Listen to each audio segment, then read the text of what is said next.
It will come sa inyong mga hard work or yung tinatawag na hard-earned income, yung inyong paghihirapan, yung binuhusan nyo ng tiyaga, ng sipag, okay? At yan po ay hindi mababaliwala. Aking uulitin, merong magandang posibilidad, good news or important news na paparating sa inyo ngayong buwan. Kasi parang nakaka-hit kayo ng bago Hit kayo ng new milestone sa inyong buhay.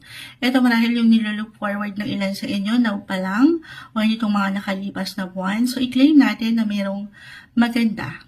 Hindi tinatamisan ni Moonchild, okay?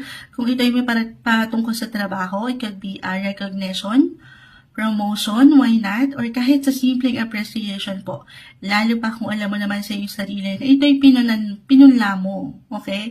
Pinunan mo ng enerhiya, ng effort,